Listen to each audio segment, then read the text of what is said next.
Hi everybody. This week we're going to be learning about static classes and methods from static classes and how to write our own static methods. So one of the best examples we have of classes with static methods is the math class. So the math class gives you methods that are available to you that can pretty much do anything that you have on the calculator.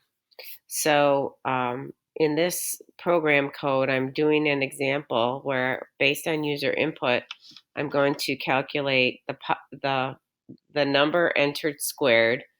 I'm going to find the square root of the number, and then I'm actually going to negate the number entered and then have the method from the math class figure out the absolute value. So I wrote a simple scanner, enter a positive integer. So I'm going to enter 4, and I'm going to repeat what the value is. And then I'm going to calculate x squared. And the way we do that is we say math, the name of the static class, dot the name of the method. And this method requires the value and then comma the power. Then I'm going to find the square root. And again, the name of the static class, math, dot, and the square root function. Then I'm going to negate the value of x and call that neg x. And then I'm going to repeat what that value is. And then I'm going to show you the ABS method, the absolute value method. So I'm going to take the absolute value of the negative number, and that should give me back x. So if I run this with a value of 4, you can see the value entered, the value when squared, the square root of the number, and then I negate the number, and then you do the absolute value command. Now, in Java, there's something called the API, which is a documentation tool. You can go here anytime, and we can look for other methods from the math class. To get there, go to java.lang. This is what's in the bare bones Java before you import anything. And I click on, go to the bottom left, look for the math class. So in here are all the different methods of the math class. So these are the names of the methods, the required parameters, a quick explanation of what it does, and over here you see the return type, what is returned from the method. So you'll see some of these methods or names are repeated. These are called overloaded methods, and we'll get back to that later on in the course. Now, want to start taking a look at some of the static methods. So what a static method is a method you create yourself in your class. It has a specific method header. I always use the word public, coming out these other ones.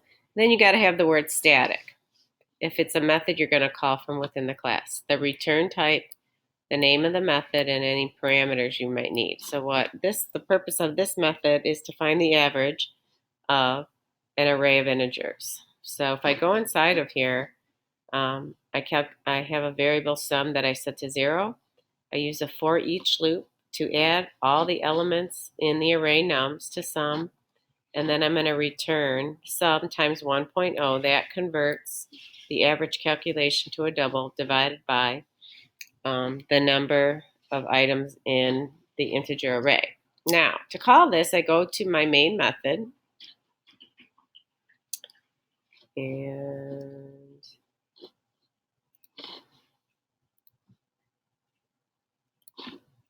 I go to my main method, and here is I've created the integer array, and now here's a print statement. The average of the integers between 0 and 10 is. So to call that static method, I use the name of the method, and in parentheses I send it a reference to the integer array. So if I run this, I'm going to enter 4. You see the average of the integers between 0 and 10 is 5.5, and that is correct. So I made a couple other static methods that I want to talk about real fast. The first one is called min. So I send it 2 integers, And then I write some simple code to return the minimum of the two integers. Again, the method header public static, what's returned in int, the name of the method, and the required parameters. And then I wrote a maximum static method as well, public static in int's return. The name of the method's called max, and I'm sending an integer array called nums. So what I do in here is I declare a maximum integer parameter, and I set it equal to the integer min value constant. Then I use a for each loop to go through all the elements in nums, and if any of the elements are greater than max, I reset max to that value, and then when I'm done, I return max. So down at the end of our program, here's where I call the min. 2 ints were required. And then here's where I find the max of the array. So I say max, the name of the array. So I can run this, and we can see how to do that. So the min of 4 or 5 is 4, and the max of the integers in the integer array we created is 10. Now, in this week's lesson, you'll be introduced to the static methods, and the math class.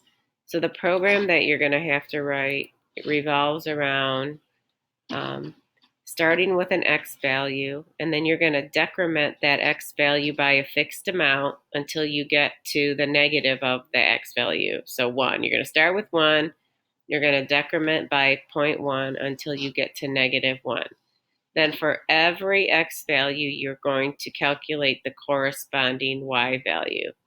And for this, assume you're on the unit circle, so you have a radius of 1.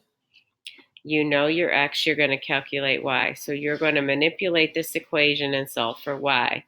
So I do that by bringing x squared to the other side, and then you take the square root. And remember, when you take the square root, you get a plus or minus value. That is why you're going to see for every x value, there's a positive y and a negative y.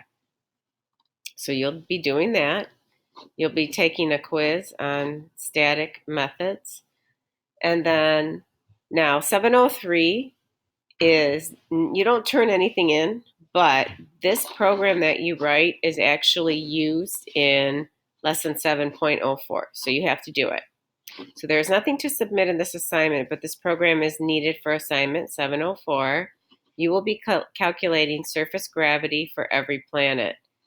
Now, in the lesson, it gives you the equation for surface gravity. Now, you have to be careful here because the data you are given in the assignment may not match the units that are required to calculate the gravity. So you may have to do some converting. Make sure you pay attention to units. Some of the parameters may need to be converted in order for this equation to work properly. Now, here's some expected output for the program. This is showing you values for Earth, and you'll be doing the same calculations for all of the other planets as well. And that should do it for the week. So please reach out to me if you're getting confused or you need some help. Let's have a great week. Thanks.